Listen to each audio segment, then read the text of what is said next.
இயேசுவுக்கே புகழ், இயேசுவுக்கே நன்றி.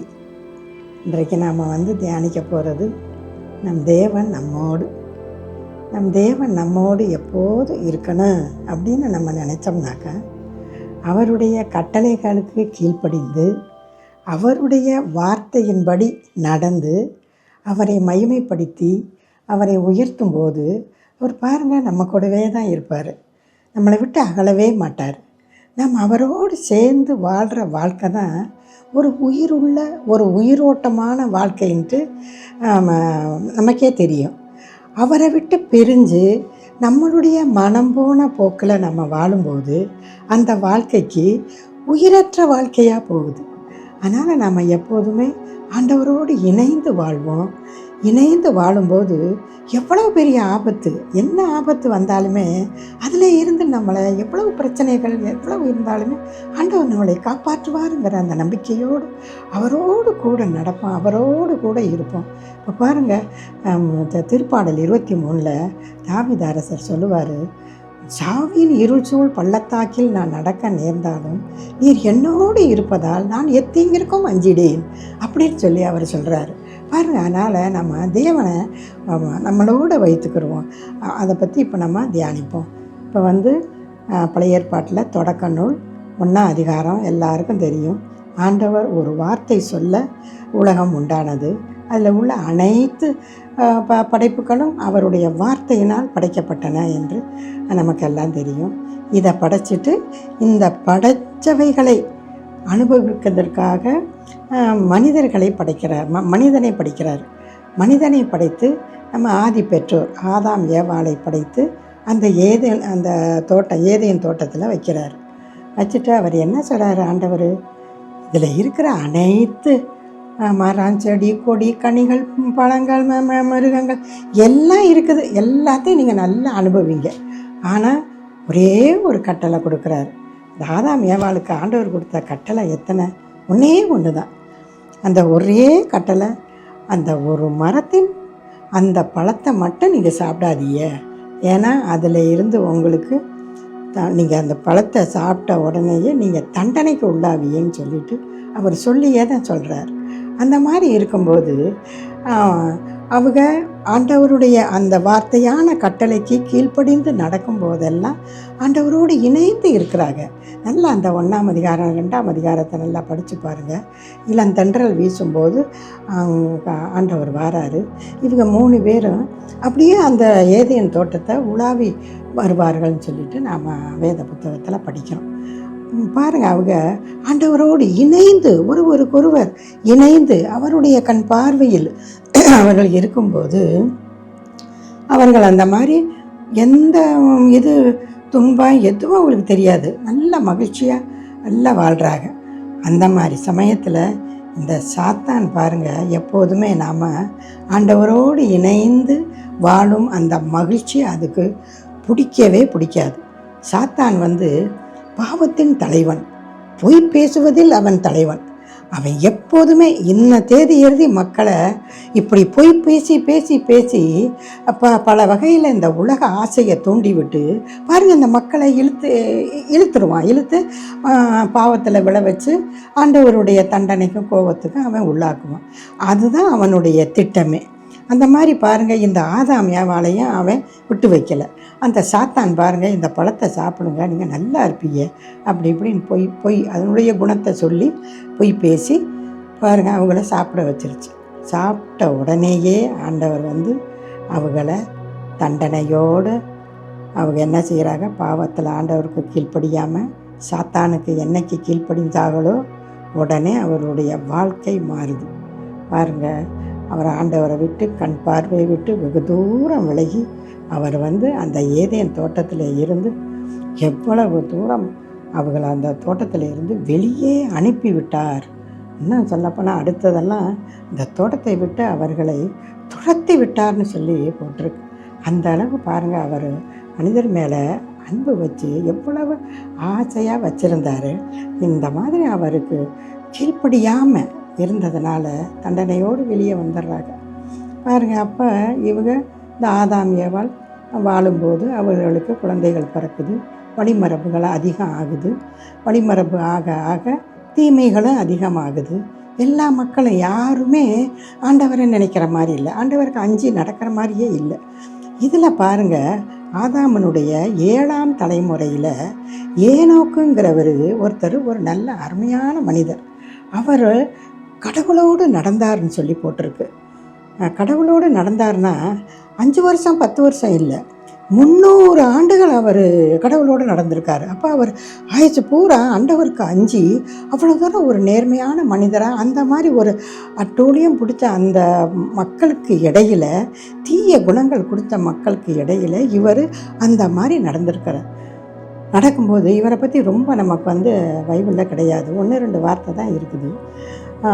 அவர் நடந்தார், கொஞ்ச நாள் நல்லா நடந்தார், ஆண்டவருக்கு நேர்மையாக இருந்ததுனால ஆண்டவருடைய கண் பார்வை அவர்கிட்ட பட்டு அவர் பாருங்கள் கொஞ்ச நாள் இருந்தார், அப்புறம் கொஞ்ச நாள் காணாமல் போயிட்டார். என்னன்னாக்கா அவரை ஆண்டவர் அப்படியே எடுத்துக்கொண்டார் அப்படின்னு சொல்லி நம்ம வேத புத்தகத்தில் படிக்கிறோம். பாருங்கள், இது ஏனோக்கு தொடக்க நூல் 5:24 நல்லா படித்து பாருங்கள். ஏனோக்கு 300 ஆண்டுகள் கடவுளோடு நடந்தான். கடவுளோடு நடந்து கொண்டிருந்த பின்பு அவனை காணவில்லை, ஏனெனில் கடவுள் அவனை எடுத்துக்கொண்டார். அப்படியே அவர் எடுத்துக்கொண்டார். இவரை பற்றி ரொம்ப நமக்கு பைபிளில் ரொம்ப கொடுக்கல, இருந்தாலும் யூதா புத்தகத்தில் கொஞ்சம் இவரை பற்றி ஒரு 2-3 வசனம் கொடுத்துருக்குது. அவர் என்னன்னாக்கா நேர்மையாக வாழ்ந்ததுனால அவர் என்ன செய்கிறாரு, மக்களுக்கு போய் முன்னெச்சரிக்கையாக ரொம்ப சொல்கிறாரு, நீங்கள் உங்கள் குணத்தை மாற்றுங்க, இந்த தீ செயலை விட்டு விலகி வாங்க, ஆண்டவர் இரக்கம் உள்ளவர், நீங்கள் மாறி வந்துட்டீங்கன்னாக்கா அவர் உங்களுக்கு விதிக்க போகும் தண்டனையிலேருந்து நீங்கள் மீளுவீங்க, நீங்கள் அவர் இரக்கமும் பேரன்பும் கொண்டவர்னு சொல்லிட்டு முன்னெச்சரிக்கையாக போய் ரொம்ப சொல்லிக்கிட்டே இருக்கிறாரு. ஆனால் அந்த மக்கள் அந்த காதில் வாங்கவே இல்லை. அப்படியாப்பட்ட நேரத்தில் பாருங்கள், இப்போ அவர் எப்படிங்கிறத இந்த யூதா புத்தகத்தில் பார்ப்போம். யூதா புத்தகம் 1ஆம் அதிகாரம் 14-15. ஆதாமுக்கு பின் 7ஆம் தலைமுறையான ஏனோக்கு இவர்களை குறித்து, இதோ ஆண்டவர் எல்லாருக்கும் தீர்ப்பளிக்க தம் பல்லாயிரக்கணக்கான தூயவர்களோடு வந்துவிட்டார். இறை பற்றில்லாதவர்கள் செய்த அனைத்து தீச்செயல்களுக்காகவும், இறை பற்றில்லாத பாவிகள் பேசிய அனைத்து கடும் சொற்களுக்காகவும் தண்டனை வழங்குவார் பாருங்க என்று முன்னுரைத்துள்ளார். இப்படி அவர் போய் சொல்கிறாரு. சொன்னால் கூட இந்த மக்கள் மாறுற மாதிரி இல்லை. அந்த மக்களுடைய குணங்களை பாருங்கள். 16 படிப்போம். இவர்கள் எப்போதும் முணுமுணுப்பவர்கள், குறை கூறுபவர்கள், தங்கள் தீய நாட்டங்களின்படி வாழ்பவர்கள், வரம்பு மீறி பெருமை பேசுபவர்கள், தங்கள் நலனுக்காக பிறரை போலியாக புகழ்வார்கள். இந்த மாதிரி நம்ம புகழ்கிறது ஆண்டவருக்கு கொஞ்சம் கூட பிடிக்காது. அந்த என்னென்ன கெட்ட பழக்கம் இருக்கோ, அந்த கெட்ட பழக்கம் அப்படின்னாலே அது சாத்தானுக்குரியது தான். அது பூரா அந்த நிறைஞ்சு இருந்த அந்த காலகட்டத்தில் பாருங்கள், மக்கள் என்ன நிறைய ஜனத்தொகை அதிகம் ஆகுது. அதிகம் ஆக ஆக செயல்களும் தீய நாட்டங்களும் ரொம்ப, மக்களுடைய எண்ணங்கள் எல்லாமே ரொம்ப தீய வழியிலே போய்கிட்டு ரொம்ப அந்த மாதிரி இருக்கும் சமயத்தில் ஆண்டவர் விண்ணகத்திலிருந்து மக்களை மண்ணுலகில் இருக்கும் மக்களை பார்க்குறாரு. பார்த்துட்டு அவர்கள் செய்யும் செயல்களை பார்த்துட்டு மன நொந்து போய் இருக்கும் அந்த தருவாயில் நோவாங்கிறவர், அவர் பாருங்கள், அவர் ஒரு அருமையான மனிதர். அவருமே கடவுளோடு நடந்தவர். அவரும் ஒரு நேர்மையான மனிதர்னாக்க அவர் ஆண்டவருடைய கட்டளையின்படி நடந்து ரொம்ப ஒரு உண்மை உள்ளவராக, ஒரு நல்ல மனிதராக வாழ்ந்தவர். அதனால் ஆண்டவருடைய கண் பார்வை, அவருடைய அருள் பார்வை அந்த நோவா மேல் பட்டதென்று நாம் படிக்கிறோம் பாருங்கள். ஆனால் நோவாவுக்கு ஆண்டவரின் அருள் பார்வை கிடைத்தது. இங்கே பாருங்கள், இது தொடக்க நூல் 6:5 படித்து பாருங்கள். மண்ணுலகில் மனிதர் செய்யும் தீமை பெருகுவதையும் அவர்களின் இதய சிந்தனைகளையெல்லாம் நாள் முழுவதும் தீமையே உருவாக்குவதையும் ஆண்டவர் கண்டார். பாருங்கள், எப்போனாலும் அந்த உள்ளத்தில் அவங்களுக்கு தீய எண்ணம் தான் இருக்குதே ஒழிய இந்த தீய நாட்டத்திலேருந்து நம்ம விடுபட்டு ஆண்டவருக்குள்ளே வாழணும் அப்படின்னு சொல்லிட்டு கிடையவே கிடையாது. இந்த நோவாவும் ரொம்ப போய் அவர் அந்த மக்களுக்கு ரொம்ப சொல்லிக்கிட்டே இருப்பார், மனம் மாறுங்க மாறுங்க ஆண்டவருக்குள்ளே வாங்க அப்படின்னு. இப்படியாப்பட்ட நேரத்தில் ஆண்டவர் இவரை பார்க்குறாரு. அவருடைய அருள் பார்வை இவருக்கு கிடைக்குது. இவர்கிட்ட நோவாக்கிட்ட ஆண்டவர் சொல்கிறாரு, நான் இந்த மக்களை படைச்சதுக்கே நான் ரொம்ப வேதனைப்படுறேன். இவளை எப்படியாவது நான் வெள்ளப்பெருக்கு வச்சு இவளை அழிக்க போகிறேன். நீ ஒரு நேர்மையாக இருப்பதனால உன்னையும் உன் குடும்பத்தையும் நான் காப்பாற்றுவேன் அப்படின்னு சொல்லிட்டு ஒரு பேழை செய்ய சொல்கிறார். பேழை செய்ய சொல்கிறாருனாக்கா அந்த பேழை எந்த மரத்தில் செய்யணும்னு கூட சொல்கிறாரு. கோபர் மரம்னு சொல்லிட்டு அந்த மரத்தில் நீ செய்யணும், இத்தனை அகலம், இத்தனை நீளம், இவ்வளவு அகலம், இவ்வளவு உயரம் அப்படின்னு சொல்லிட்டு அதெல்லாம் சொல்லிவிட்டு, எத்தனை அறைகள் எல்லாமே சொல்லிவிட்டு அதில் உள்ளேயும் வெளியேயும் கீழ் பூசி எல்லாம் அந்த மாதிரி நீ அந்த பேழையை செய்யணுன்ட்டு அவர் சொல்கிறார். அதை பாருங்கள், அந்த நோவா எந்த மறுப்பும் சொல்லாமல் அப்படியே கீழ்ப்படிந்து அதே போல் செய்கிறார். இப்போ நமக்கு ஆண்டவர் சொல்லட்டுமே, ஆமாம் இது என்ன நம்ம என்ன செய்கிறது, இவ்வளவு இதை நம்ம செய்ய முடியுமாட்டோம், நம்ம முணுமுணுத்து நம்மளுடைய குணங்களை நம்ம காமிப்போம். பாருங்கள், அவர் அவ்வளவு தூரம் உடனே கீழ்ப்படிந்து ஆண்டவர் வார்த்தைக்கு கீழ்ப்படிந்து அவர் வேலை செய்ய ஆரம்பிச்சிட்டார். வேலை செய்ய ஆரம்பித்தா அவர் மட்டுமா செய்திருப்பார், அந்த ஊர் ஜனம் எல்லாமே தான் அந்த வேலைக்கு இவருக்கு ஹெல்ப் பண்ணியிருப்பாங்க. ஆனால் அந்த சமயத்துலலாம் அவர் இன்னும் நல்லா சொல்லியிருப்பார்.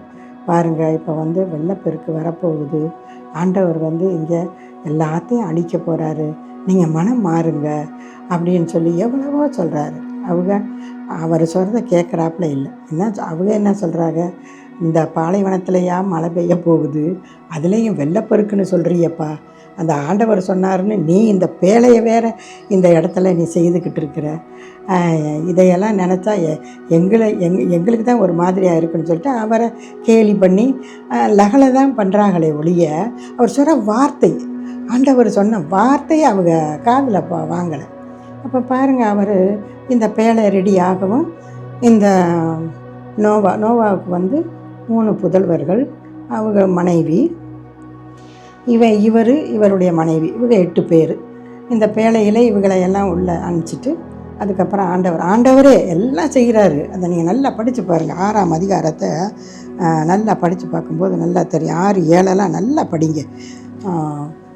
உயிருள்ள அனைத்தும் இது காட்டு விலங்குகள், என்ன எல்லா விலங்குகளும், பறவைகள், இது இந்த சின்ன சின்ன பூச்சிகள், புழுக்கள் எல்லாத்துலேயும் ஒரு ஜோடி உள்ளே அனுப்புகிறார். உள்ளே அனுப்பிச்சிட்டு அவர் என்ன செய்கிறாரு, கடைசியாக நோவாவையும் உள்ளே அனுப்பிச்சு அவரை ஆண்டவரே அந்த கதவை சாத்துறாரு.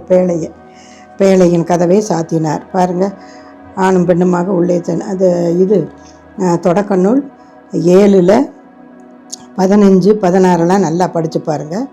கடவுள் அவருக்கு கட்டளையிட்டபடி உள்ளே சென்றவை எல்லாமே ஒவ்வொரு உயிரினத்திலும் ஆணும் பெண்ணுமாக உள்ளே சென்றன. அதன்பின் ஆண்டவர் அவரை உள்ளே நோவாவை பின்பு ஆண்டவர் அவரை உள்ளே விட்டு கதவை மூடினார் அப்படின்னு சொல்லிட்டு அவர் மூடி உள்ள எல்லாரும் பக்காவாக நல்லா பாதுகாப்பாக இருந்த உடனேயே ஆண்டவர் மழை பெய்ய செய்கிறார். மழை பெய்ய செய்கிறாருனாக்கா 40 இரவும் பகலும் பெரும் மழை, கனத்த மழை பெய்யுது. கனத்த மழையோடு கூட அவர் வானத்தில் இருக்கும் மதகுகளையும் திறந்து விட்டார்னு சொல்லிட்டு நாம் வேத புத்தகத்தில் படிக்கிறோம். மதகுகள்னாக்க இந்த அணைக்கட்டுகளே நமக்கு தண்ணி நிறைஞ்சிட்டாக்கா இங்கே இருக்கிற அணைக்கட்டுகளை திறந்து விட்ட உடனேயே நமக்கு ரோடெல்லாம் தண்ணி வந்துடுது, தாழ்வான வீடுகளில் எல்லாம் தண்ணி வந்துடுது. நம்ம எவ்வளவு கஷ்டப்படுறோம் பாருங்கள். அதை விட இது வேகமாக தண்ணி வர்ற இடம் மதகுகள். அந்த மாதிரி மதகுகளை திறந்து விட்டு தண்ணி இது வெள்ளப்பெருக்கு நிறைய வந்துக்கிட்டே இருக்குது. அப்படி இருக்கும்போது அந்த வானலாவி உயர்ந்த இருக்கும் அந்த மலைகள் பாருங்கள் எல்லாமே அந்த வெள்ளத்தில் மூழ்குது. மூழ்கி அதுக்கு மேலே இந்த பேழை மிதந்து போகுது. பாருங்கள், எவ்வளோ ஒரு அதிசயம், அற்புதம். பாருங்கள், எவ்வளவு பெரிய ஆபத்து அதில் இருந்து இந்த நேர்மையாக வாழ்ந்த அந்த நோபாவையும் அந்த குடும்பத்தையும் எப்படி காப்பாற்றுறாரு பாருங்க. அப்போ நம்ம இதுலேருந்து நம்ம என்ன தெரியுது? நம்ம ஆண்டவருக்குள்ள முழு நம்பிக்கை வைத்து அவர் கொடுத்த கட்டளைகளை முழுமையாக அனுசரித்து அவருக்கு ஏற்றபடி நாம் நடக்கும்போது நம்மளுடைய செயல்களும் சரி, நம்முடைய சொல்லும் சரி, நம்முடைய எண்ணங்களும் சரி அவருக்கு ஏற்றபடி இருக்கும்போது அவர் எப்பேற்பட்ட தீமைகள், எப்பேற்பட்ட கஷ்டங்கள் எவ்வளவுதான் வரட்டுமே, கஷ்டம் நஷ்டம், இந்த கடன் தொல்லை, வீட்டில் சமாதானம் இல்லை, எவ்வளவோ பிரச்சனைகள் இருக்குது, உள்ளத்தில் சமாதானம் இல்லை, கணவன் மனைவிக்குள்ளே எவ்வளவோ பிரச்சனைகள் எத்தனையோ இருக்குது, எல்லாமே இருக்கட்டுமே. இப்படி பாருங்கள், அந்த நோவாவையும் ஏனோக்கையும் எப்படி ஆண்டவர் பெரிய தீமையிலேருந்து காப்பாற்றுறாரு பாருங்கள். அதனால் நாம் ஆண்டவரை நல்லா கட்டிமாக பிடிச்சிக்கிடுவோம். அவருடைய வார்த்தை தான் நமக்கு ரொம்ப முக்கியமாக இருக்குது. பாருங்கள், நம்ம யாராவது ஒரு வார்த்தை சொல்லிட்டாதான், இந்த மாதிரி நீங்கள் இந்த வார்த்தை எனக்கு சொல்லிட்டீங்கல்ல, அதுதான் என்னைய அச்சுறுத்துது, எனக்கு ஒரே வேதனையாக இருக்குது. அப்போல்லாம் நம்ம சொல்லிக்கிட்டே இருக்கிறோம். அதே போல் ஆண்டவருடைய வார்த்தையை கடைப்பிடிப்போம், அதை உள்வாங்குவோம். பாருங்கள், நம்ம நினைக்கிறோம் நம்ம மண்ணுலகில் இருக்கிறோம், நம்ம ஏதோ நாம் செய்கிறோம், யாருக்கு என்ன தெரிய போகுதுன்ட்டு. நம்ம ஒவ்வொரு நேரமும் விண்ணகத்திலிருந்து நம்ம ஆண்டவர் நம்மளை உற்று நோக்கி கொண்டே இருக்கிறார். பாருங்கள், எரேமியா புத்தகம் 32:19 சொல்கிறாரு, விண்ணகத்திலிருந்து ஆண்டவர் மண்ணகத்தை மக்கள் செய்யும் ஒவ்வொரு செயல்களையும் பார்க்கிறார், ஒவ்வொரு செயல்களையும் கூர்ந்து கவனிக்கிறார், அந்த செயலுக்கேற்ப அவர் கைமாறு செய்கிறார்னு சொல்லிட்டு நாம் பார்க்குறோம். பாருங்கள், அந்த மாதிரி நம்ம பாருங்கள் 33 திருப்பாடலில் 33 திருப்பாடல் 13-14 படிப்போம். வானி நின்று ஆண்டவர் பார்க்கின்றார், மானிடர் அனைவரையும் காண்கின்றார், தாம் வீட்டிற்கும் இடத்திலிருந்து உலகெங்கும் வாழ்வோரை கூர்ந்து நோக்குகின்றார். அப்புறம் பாருங்க 18 வசனம், தமக்கு அஞ்சி நடப்போரையும் தம் பேரன்புக்காக காத்திருப்போரையும் ஆண்டவர் கண்ணோக்குகின்றார், அவர்கள் உயிரை சாவி நின்று காக்கின்றார். பாருங்க, அவர் நமக்கு எல்லாமே இங்கே இருக்குது, நம்மளை சாவி நின்று காப்பாற்றுறாரு. நம்மளுடைய செயல்கள் நல்லதாக இருக்கணும். நமக்கு எது கெட்டதுன்னு தெரியுதோ அது சாத்தானுக்குரிய செயல், அதை விட்டு நம்ம முழுமையாக விலகி ஆண்டவருக்குள்ளே வாழும்போது பாருங்கள், அவர் நமக்கு சாவி நின்று நம்மை விடுவிப்பார்னு சொல்லிட்டு. எவ்வளோ பெரிய சாவுனாக்க நம்ம செத்து போகிறது இல்லை, நமக்கு எவ்வளோ கஷ்டங்கள் வருது, எல்லா கஷ்டத்துலேருந்து அவர் காப்பாற்றுவாருங்கிறத இந்த சாவுங்கிறது நம்ம வாழ்வோம், ஆனால் செத்த வாழ்க்கை வாழ்வோம். ஏன்? ஆண்டவரோடு இணைந்து அவருக்கு பயந்து நம்ம வாழாமல் இருக்கும்போது அந்த வாழ்க்கையில் இருந்து வர்ற பிரச்சனை தான் நமக்கு அது சாவுக்குரிய வாழ்க்கையாக இருக்குது. அப்புறம் பாருங்கள் 53 திருப்பாடல் 2 கடவுள் விண்ணகத்தில் இருந்து மானிடரை உற்று நோக்குகின்றார். பாருங்க, மதிய நுட்பம் உள்ளவர், கடவுளை நாடுபவர் எவராது உண்டோ என்று பார்க்கின்றார். பாருங்க, ஆண்டவரை என்னைய தேடுற மக்கள் யாராவது இருக்கிறாரான்னு அவர் மேலே இருந்து அப்படியே நம்மளை பார்க்குறாரு, ஏக்கத்தோடு பார்க்குறாரு. நம்ம யார் ஆண்டவரை தேடுறோம்? எல்லாரும் இந்த உலக நாட்டத்துக்கு தான் அலைகிறார்களே ஒழிய, நமக்கு 24 மணி நேரம் கொடுக்குறாரு, நீ நல்லா அலைஞ்சு நல்லா என்ஜாய் பண்ணுங்க, நல்லா இருங்க. ஆனால் அவருக்காக ஒரு 15 நிமிஷம் ஒதுக்குங்கன்னு தான் நான் சொல்கிறேன். ஒதுக்கி அவருக்காக அந்த ஒரு திருப்பாடலை படித்து ஒப்பு கொடுத்து நல்ல நன்றி ஸ்துதி சொல்லி, இன்றைக்கி எனக்கு நல்ல நாளை கொடுத்திய, நல்ல சுகத்தை கொடுத்திய, நான் நல்லா வாழ்ந்துக்கிட்டு இருக்கேன் அப்பா, என்னை இந்த மாதிரி வாழ வச்சதுக்கு நன்றி அப்பா அப்படின்னு சொல்லி ஒரு நன்றி சொல்லி நல்லா அவரை பாடி புகழ்ந்து அவரை துதிக்கும்போது அவர் பாருங்கள் நம்ம மேலே அவ்வளவு இரக்கத்தை பொழிகிறார். இந்த மாதிரி இருக்கும் தேவனை நம்ம அப்படியே நம்ம பிடிச்சிக்கிறணும். இன்னும் பாருங்கள் 112 திருப்பாடலை நல்லா ஃபுல்லாக படித்து தியானிங்க. அது என்னன்னாக்கும், கடவுளுக்கு அஞ்சு நடப்போருக்கு என்னென்ன ஆசீர்வாதங்கிறத நல்லா கவனிங்க.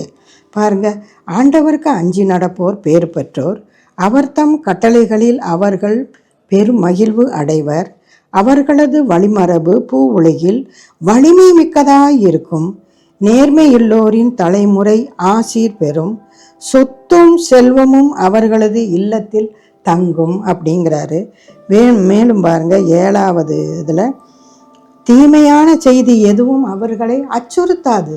பாருங்க, அப்போ நமக்கு ஆண்டவர் எவ்வளவு துணையாக நம்மளோட இருக்கிறார் பாருங்க. சொத்தும் செல்வமும் இருக்குனாக்க உடனே பணம், நான் லேண்டு வாங்கி போட்டிருக்கேன், நான் பேங்க்கில், அதெல்லாம் இல்லை. அவருடைய செல்வம், அவருடைய ஆசீர்வாதம். இப்போ அவர் என்ன சொன்னார்? நேர்மையாக வாழ்கிறவர்களுக்கு நல்ல வழிமரபு, இந்த உலகத்தில் வழிமரபு நல்ல வலிமை மிக்கதாக இருக்குங்கிறாரு. இப்போ பாருங்கள், நம்ம வழிமரபு நம்மளுடைய தலைமுறையாக நமக்கு துணையாக இருந்து நம்மளை காப்பாற்றுவார். பாருங்கள், அந்த நோவா ஒரு நேர்மையாளராக இருந்ததுனால அந்த குடும்பம் காப்பாற்றப்பட்டது. அதே போல் அவர் நீங்கள் நேர்மை ஆண்டவருக்குள்ளே வாழும்போது, அதனால தான் விடுதலை பயணத்தில் கூட 20:6 சொல்கிறார் ஆண்டவர், உங்களை நீங்கள் எனக்கு மட்டும் என்னை முழுமையாக அன்பு செய்து என்னுடைய கட்டளைகளுக்கு நீங்கள் கீழ்ப்படியும் போது, நான் பாருங்கள் உங்களுக்கு 1000 தலைமுறைக்கும், ஒரு தலைமுறை கூட கிடையாது, 1000 தலைமுறைக்கும் பேரன்பு காட்டுவேன், இரக்கம் காட்டுவேன்னு சொல்லி நமக்கு கை மேலே ஆசீர்வாதத்தை கொடுத்துருக்கிறார். நம்ம இதையெல்லாம் பெற்று ஆண்டவருக்கு மகிமை செலுத்துவோம். இன்னுமாக நம்மள்கிட்ட இருக்கிற இவ்வளவு நாள் நம்ம எப்படி வாழ்ந்தோமோ அதையெல்லாம் விட்டுட்டு, இனிமேலாவது நம்மள்கிட்ட இருக்கிற தீய பழக்க வழக்கங்கள், பொறாமை, பிறரை பற்றி இழிவாக பேசுறது, கேவலமாக பேசுறது, இந்த மாதிரி எல்லாம், இந்த கெட்ட குணங்கள் நமக்கே தெரியும், எது கெட்ட குணம்னு நமக்கு தெரியும் கண்டிப்பாக. அந்த குணமெல்லாம் சாத்தானுடைய குணம்னு சொல்லி அதையெல்லாம் கம்ப்ளீட்டாக விட்டுட்டு நம்ம ஆண்டவருக்குள்ளே வருவோம். நம்ம ஆண்டவர் கொடுத்த கட்டளை, அந்த கட்டளையை டெய்லி படிச்சுட்டு, இந்த கட்டளையில் நான் எதில் நான் பாவம் செய்கிறேன், எதை நான் செய்கிறேன், ஆண்டவர் பிடித்தம் இல்லாமல் நான் எதை செய்கிறேன்னு சொல்லிட்டு நல்லா அதை தியானித்து அந்த இதில் இருந்து விடுபட்டு, இனிமேல் இந்த பாவத்தை நான் செய்யவே மாட்டேன் அப்படின்னு சொல்லிட்டு முழுமையாக ஆண்டவருக்குள்ளே நீங்கள் முழுமையாக வரும்போது இந்த ஆசீர்வாதம் அனைத்தையும் உங்களுக்கு கொடுக்குறார். சொத்தும் செல்வமும் பாருங்கள், நோயற்ற வாழ்வு. சொத்துனாக்கும் வெறும் இந்த பணம் காசு மட்டும் நீங்கள் நினைக்காதீங்க. நமக்கு நோயற்ற வாழ்வு, உள்ள மகிழ்ச்சியான வாழ்வு, ஆண்டவரோடு வாழும் வாழ்வு, அதுதான் நமக்கு நிரந்தர மகிழ்ச்சி. அந்த நிரந்தரமான மகிழ்ச்சியை கொடுத்து நம்மளை, உங்களையும், என்னையும், நம்ம குடும்பங்களையும் உயர்த்தும் அந்த தேவனை நம்ம கெட்டியாக பிடித்து கொள்வோம். இன்னுமாக பாருங்கள், அந்த நோவாவுக்கும் ஏனோக்குக்கும் ஆண்டவருடைய அருள் பார்வை கிடைத்தது. அந்த அருள் பார்வை நமக்கும் கிடைத்து அவருடைய கண் பார்வையிலே நம்ம வாழ்வோம், அவரையே பற்றி கொள்வோம், அவருடைய வார்த்தையை நல்லா படிப்போம், தியானிப்போம். எல்லாமே இப்போ நான் சொன்னதையெல்லாம் நல்லா படித்து பாருங்கள், எல்லா அதிகாரத்தையும் நல்லா படித்து பாருங்கள். 112 திருப்பாடலை நல்லா படித்து தியானிங்க. எல்லா ஆசீர்வாதத்தையும் ஆண்டவர் நமக்கு கொடுத்து நம்மளை நிறைவாக, நம்ம குடும்பங்களை, உங்களையும் என்னையும் நம்ம குடும்பத்தையும் உயர்த்துவார். அவர் கரங்களை பற்றி கொள்வோம். அவர் வார்த்தையை நல்லா டெய்லி படிப்போம், படித்து அதை நெஞ்சுக்குள்ளே போடுவோம். அது ஒரு விதையாக நமக்கு முளைச்சி அது நமக்கு நிறைய பலன் கொடுக்கும். அதனால் அப்படியாப்பட்டதே வார்த்தையாகிய அந்த இயேசு, ஆண்டவராகிய இயேசுவை கரங்களை நல்லா பற்றி கொள்வோம். அவரோடு நடப்போம், அவரோடு செல்வோம். அவர் வழி, அவர் என்ன செய்கிறாரோ அதன்படி செய்து அவரை உயர்த்தி மைமைப்படுத்தி அவரோடு நடந்து அவர் தரும் ஆசீர்வாதத்தை பெற்று நம் மன நிம்மதியோடு, மன அமைதியோடு வாழ்வோம். ஆமென். நன்றி, வணக்கம்.